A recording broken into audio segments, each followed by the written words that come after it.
ನಮಸ್ಕಾರ.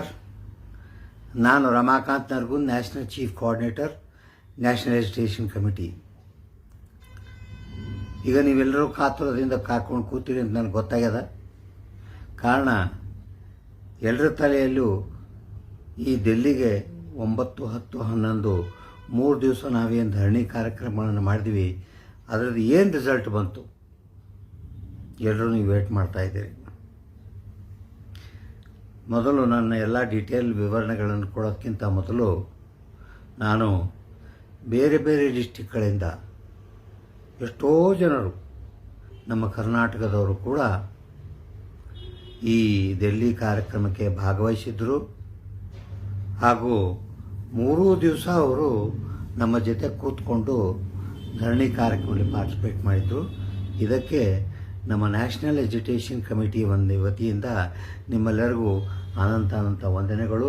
ನಿಮ್ಮ ಪ್ರಯತ್ನಕ್ಕೆ ನಾನು ಸಾಷ್ಟಾಂಗ ನಮಸ್ಕಾರಗಳನ್ನು ಹಾಕ್ತೀನಿ.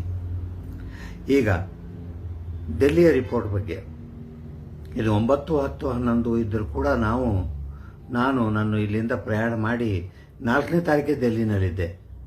ಯಾಕಂದರೆ 5ನೇ ತಾರೀಕು ಮನ್ಸೂಖ್ ಮಾಡಿ ಅವರು ನಮಗೆ ಮೀಟಿಂಗ್ ಕರೆದಿದ್ರು. ಅದ್ರ ಪ್ರಕಾರ ನಾವೇನೋ ನಮ್ಮ ತಲೆಯಲ್ಲಿತ್ತು, 5ನೇ ತಾರೀಕು ಕರೆದ ಮೇಲೆ ಇಲ್ಲಿಗೆ ಮುಗಿದು ಹೋಗುತ್ತೆ, ಧರಣಿ ಕಾರ್ಯಕ್ರಮ ಆಗಲಿಕ್ಕಿಲ್ಲ, ನಾವು ಬೇರೆ ಏನು ಮಾಡ್ಬೋದೋ ಏನೋ ಅಂತ ನಮ್ಮ ತಲೆಯಲ್ಲಿ ವಿಚಾರ ಇತ್ತು. ಅದಾಗಲಿಲ್ಲ. 5ನೇ ತಾರೀಕು ರಿಪೋರ್ಟ್ ಅಂತೂ ನಿಮಗೆಲ್ಲರಿಗೂ ಗೊತ್ತಿದೆ. ಅವ್ರು ಏನು ಹೇಳಿದರು ನಮಗೆ, ನಿಮ್ಮ ಕಾರ್ಯಕ್ರಮವನ್ನು ನಿಮ್ಮ ಬೇಡಿಕೆಗಳನ್ನು ಆದಷ್ಟು ನೀವು ಹಗಲು ಯಾವಾಗಲೂ ಹಾಗೆ ಹೇಳ್ತಿರ್ತೀರ, ನೀವು ಧರಣಿ ಮಾಡಬೇಡ್ರಿ. ನಾವು ಮಾಡೋದು ಬಿಡಲ್ಲ, ನಮ್ಮ ಜನರ ಭಾವನೆಗಳನ್ನು ತಡೆಯೋಕ್ಕಾಗಲ್ಲ. ನೀವು ಹಿಂದಕ್ಕೂ ಒಂದು ಸರಿ ಹೇಳಿದ್ರಿ, ಅದಕ್ಕೂ ನಾವು ತಗೊಂಡ್ವಿ. ಈ ಸರಿ ಮಾತ್ರ ನಾವು ನೀವು ಹೇಳೋವರೆಗೂ ನಾವು ಧರಣಿಗಳನ್ನು ಮುಕ್ತಾಯ ಮಾಡಲ್ಲ, 9, 10, 11 3 ದಿವಸ ಮಾಡವ್ರೆ ಅಂತ ಹೇಳಿ ಆ ಕಡೆಯಿಂದ ಬಂದುಬಿಟ್ಟಿವಿ. ನಾವು ಬಂದ ಮೇಲೆ ಈ ದಿವಸಗಳಲ್ಲಿ ಎಷ್ಟೋ ಮಿನಿಸ್ಟರ್ಗಳು, ಎಷ್ಟೋ MP ಗಳು ಬೆಳಗ್ಗೆ ಸಾಯಂಕಾಲ ಪ್ರತಿಯೊಬ್ಬರಿಗೂ ಮೀಟ್ ಮಾಡಿ, ನೋಡ್ರಪ್ಪ ನಮ್ಮ ಕೆಲಸ ಮಾಡೋಕ್ಕೆ ಹೆಂಗಾದರೂ ಮಾಡಿ ಈ ಲೇಬರ್ ಮಿನಿಸ್ಟ್ರ್ ಮೇಲೆ ಪ್ರೆಷರ್ ತರ್ರಿ, ಹೇಳ್ರಿ, ನಮ್ಮ ಜನರು ಸಾವಿರಾರು ಕಿಲೋಮೀಟ್ರಿಂದ ಬರ್ತಾ ಇದ್ದಾರೆ, ಅವರ ಆರ್ಥಿಕ ಪರಿಸ್ಥಿತಿ ಸರಿ ಇಲ್ಲ, ಆಮೇಲೆ ಅವರಿಗೆ ದೇಹದ ಪರಿಸ್ಥಿತಿ ಸರಿ ಇಲ್ಲ, ಆದರೂ ಕೂಡ ನಮ್ಮ ಪೆನ್ಷನ್ ಸಲುವಾಗಿ ಹೊರಡಕ್ಕೆ ನಮ್ಮ ಜೊತೆಗೆ ನಿಂತು ಈ ಧರಣಿ ಕಾರ್ಯಕ್ರಮಕ್ಕೆ ಬರ್ತಾ ಇದ್ದಾರೆ ಅಂದಮೇಲೆ ಅದು ಕೆಲವು ಜನರಿಗೆ ಮುಟ್ತು, ಕೆಲವು ಜನರಿಗೆ ಮುಟ್ಟಲಿಲ್ಲ. ಈಗ ವಿವರವಾಗಿ ಹೇಳಬೇಕಂದ್ರೆ 9ನೇ ತಾರೀಕು ಕಾರ್ಯಕ್ರಮ ಪ್ರಾರಂಭವಾಯಿತು. ಅಲ್ಲಿ ಕೂಡ ಸಾಕಷ್ಟು ಸ್ಟೇಟ್ಗಳಿಂದ ಎಲ್ಲರೂ ಬಂದರು. ಬಂದ ಮೇಲೆ ನಮಗೇನು ಯಾವುದೂ ಮಿನಿಸ್ಟರ್ ಕಡೆಯಿಂದ, ಯಾವುದೇ MP ಗಳಿಂದ ಏನೂ ನಮಗೆ ಆಶ್ವಾಸನೆಗಳು ಬರಲಿಲ್ಲ, ಮೆಸೇಜ್ಗಳು ಬರಲಿಲ್ಲ. ಮತ್ತು 10ನೇ ತಾರೀಕು ಪ್ರಾರಂಭವಾಯಿತು. 10ನೇ ತಾರೀಕು ಪ್ರಾರಂಭವಾದ ಮೇಲೆ ಬೆಳಗ್ಗಿನ ದಿವಸನೇ ನಾವು ಒಂದು ಮೆಂಬರ್ ಆಫ್ ದ ಪಾರ್ಲಿಮೆಂಟು ಕೋಲ್ಹಾಪುರ್ ಅವರು ಸಾಹು ಮಹಾರಾಜ್ ಅಂಥೇಳಿ, ಅವರು ಮಹಾರಾಜ ಮಂತಂದವರು, ಭಾರಿ ದೊಡ್ಡ ವ್ಯಕ್ತಿ. ಅವ್ರದ್ದೊಂದು ಪ್ರತಿಷ್ಠೆ ಅದು ಇಷ್ಟು ಚೆನ್ನಾಗಿದೆ. ಇವತ್ತಿನ ದಿವಸನೇ ಮೋದಿಯವ್ರಿಗೆ ಅಪಾಯಿಂಟ್ಮೆಂಟ್ ಕೇಳಿದ್ರೆ ಅವ್ರು ಕರೆಸಿ ಕೂಡಿಸ್ತಾರೆ.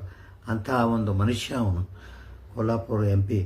ಅವರಲ್ಲಿ ಹೋಗಿ ಬೇಡ್ಕೊಂಡು, ಹಿಂಗೆ ನೋಡ್ರಿ, ಹಿಂಗೆ ಆಗ್ತಾಯಿದೆ, ನಮಗೇನು ಆಯಿತಾ, ಹಿಂಗೆ ಬರ್ರಿ, ನೀವು ನಾಳೆ 11ನೇ ತಾರೀಕು ನಮ್ಮ ನಿರ್ಮಲಾ ಸೀತಾರಾಮನ್ ಅವ್ರು ಕರ್ಕೊಂಡು ಹೋಗ್ತೀನಿ, ಅದೇನಿದೆ ಅದು ಕೇಳೇಬೇಡ ಅಂತ ಅವರು ಆಶ್ವಾಸನೆ ಕೊಟ್ಟು ನಮ್ಮನ್ನು ಕಳಿಸಿದರು. ಕಳಿಸಿದ ಮೇಲೆ 10ನೇ ತಾರೀಕು ಕೂಡ ಎಷ್ಟೋ ಜನ ಕೆಲವು MP ಗಳು ಬಂದರು. 10ನೇ ತಾರೀಕು ಕೆಲವು MP ಗಳು ಬಂದು ತಮ್ಮ ಆಶ್ವಾಸನೆಗಳನ್ನು ಹೇಳಿದರು, ನಿಮ್ಮ ಜೊತೆಗೆ ಸಪೋರ್ಟ್ ಇದೆ ಅಂತ ಹೇಳಿದರು. ಅಟ್ಲೀಸ್ಟ್ ನಾವೇನು ಹೇಳಿದ್ವಿ, ಮನ್ಸೂಖ್ ಮಾಡಿ ಅವರಿಗೆ ಒಂದು ರಿಕ್ವೆಸ್ಟ್ ಮಾಡ್ಕೊಂಡಿದ್ವಿ, ಏನಂತ, ನೋಡಿ ಸರ್, ನಮ್ಮ ಧರಣಿಗೆ ನಿಮ್ಮ ಮೆಸೇಜು ಬರಲಿಕ್ಕೆ ಬೇಕು, ಅಟ್ಲೀಸ್ಟ್ ನೀವು ನಿಮ್ಮ ಕಾರ್ಯಕ್ರಮವನ್ನು ಮಾಡಿಕೊಡ್ತೀನಿ ಅಂತಾರು ಮೆಸೇಜ್ ಕಳಿಸ್ರಿ. ಇದು ಕೂಡ ಹೇಳಿದ್ವಿ, ಅದು ಕೂಡ ಅವರು ನಮಗೆ ಮಾಡಲಿಲ್ಲ. ಇದು ಬೇರೆ ವಿಷಯ. ಆದರೂ ಕೂಡ ಮತ್ತೆ 11ನೇ ತಾರೀಕು ನಾವು ಬೆಳಗ್ಗೆ ನಮ್ಮ ಧರಣಿ ಕಾರ್ಯಕ್ರಮವನ್ನು ಪ್ರಾರಂಭ ಮಾಡಿದ್ವಿ. ನಮ್ಮ ಕರ್ನಾಟಕದೆಲ್ಲ ಈಶ್ವರ್ ಖಂಡ್ರೆ ಬೀದರಿಂದ, ಪಾಪ ತುಂಬ ಚಿಕ್ಕವರು, ಅವರು ಬಂದು ನಮ್ಮ ಜೊತೆಗೆ ಎಲ್ಲರಿಗೂ ಹೇಳಿ, ನಮ್ಮ ಜೊತೆಗೆ ಇದ್ದೀನಿ, ನಿಮ್ಮ ಸಹಾಯ ಮಾಡ್ತೀನಿ, ನಾನು ಫೈಟ್ ಮಾಡ್ತೀನಿ ಅಂತ ಕೆಲವು ವಿಷಯಗಳನ್ನು ತೋಡಿದ್ದಕ್ಕೆ ನಮಗೆ ಭಾಳ ಬೀದರ್ ಜನರದ ಹೆಮ್ಮೆಯ ವಿಷಯ. ಇವರಿಷ್ಟು MP ಬೀದರ್ನವ್ರು ಹೋಗಿ ಕನ್ವಿನ್ಸ್ ಮಾಡಿ ಅವ್ರನ್ನ ಕರೆದಿದ್ದಾರೆ. ಅವ್ರಿಗೆಲ್ಲರಿಗೆ ನನಗೆ ಹೃತ್ಪೂರ್ವಕ ವಂದನೆಗಳು.